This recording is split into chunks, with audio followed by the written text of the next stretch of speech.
What's up, y'all? This is 10X Generation, and this is my road to $1 billion. So today was a good day. It started off a little off. I was getting increasingly frustrated with this programming stuff, and it was just, oh man, I was sitting down, and like the passion of it has kind of evaporated, at least this morning. But of course, you have to use a little bit of discipline to get over those little humps. And I sat there and I was working and I knew I had to completely refactor the entire script and build out the entire thing again. And I started on it and it was not going well. I was sitting there for like 2-3 hours, not much being done. And I realized there's something else wrong. I'm feeling uneasy. I'm feeling uncomfortable. I'm feeling... and I know typically you're not supposed to, the common piece of advice is not really to, if you feel any emotional about a particular thing, don't give into it. But I personally don't think that's good advice. I do think that your emotions are there for a reason. And when you feel something, there's something that's causing it. So it could be something dietary, it could be something environmental. And it's your job to understand what the root of it is and then assess whether or not you should dismiss it or you should go ahead and solve it. So that's usually how I go about things, and that's what I did. I was feeling extra frustrated, extra unpassionate, and I didn't know what was going on. So I looked around. I took a little, 1, 2, 3 check of my environment. I realized that my room was a mess. It was dirty. It was really, really bad. So... I called up my grandma. We got to talking and stuff, and I cleaned up my room. So my room is now officially clean. And then I got back down and I didn't feel it anymore. So I didn't feel that frustration, that confusion anymore. And I got to refactoring it. I'm about halfway done with refactoring. Maybe I get the rest of it done tonight. So that's cool. So I guess, that's something I got to keep in mind. That if my workspace is not clean, it can severely impact my mental state. And I can make my way through it, but if it's too severe, it's best just to reorganize my environment and get back to work. But while I was programming, my hire called, my editor. The contractor that I hired to help me make shorts, and he was telling me a little about what he's going on in his situation, and we got to talking and everything, and he just expressed some he expressed like I guess I don't know the word for it, but like a proudness in what I'm doing, how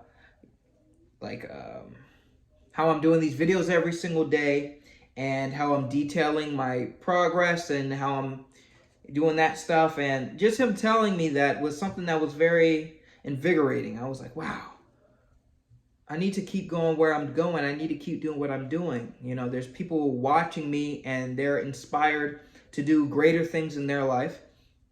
And I can help them just by doing the best that I can do. So in times of frustration, that's something that I always have to remember. So those two things really brought back this drive that, okay, let's get it done. So after those 2 moments, I've just been programming. No music, no nothing, just focus. And I've been loving it. So that's awesome, and that's fantastic. I feel like something else happened.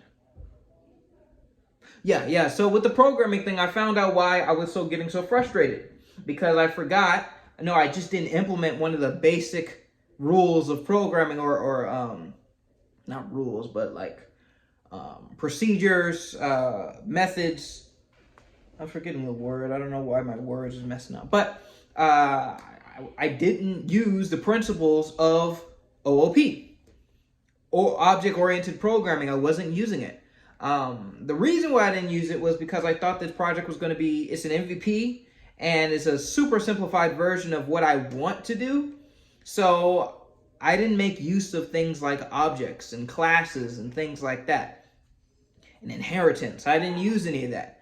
I just made functions that would take in values and grab from databases because I thought that would be the fastest way to do it. But now that I'm refactoring everything, putting it into these objects, I realize I should have did that from the beginning. I should have used all classes, started from the base class and built out. And if you know how to program, you're probably shaking your head like, oh, he didn't do that. Yeah, I'm kind of ashamed as well. It was a really stupid move. Think it's another reminder to get down to basics. Remember your basics. Don't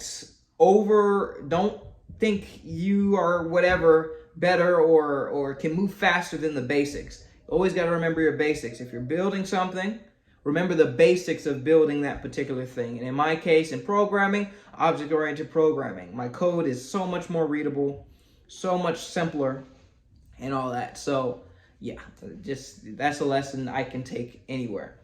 And the last thing I wanted to mention is that now I am dealing with payments. So I'm going to be using Stripe to handle payments. So what will happen is when you want to buy a token, you're going to get access to a link. You click on the link, and then it's going to take you to the product page. You can buy how many tokens you want, and you put in a very special value.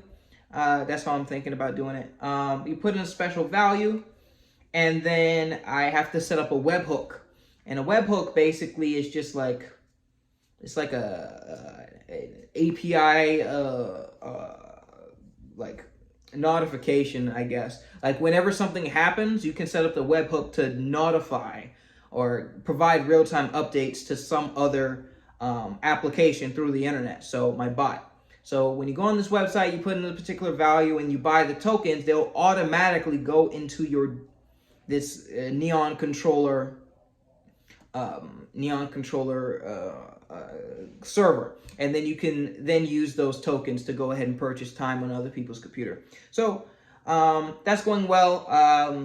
I've never done payments like this before. Typically, well, every single time I've ever done anything with money is through either the Apple API, the Apple Payment API, or the Google Play Payment API.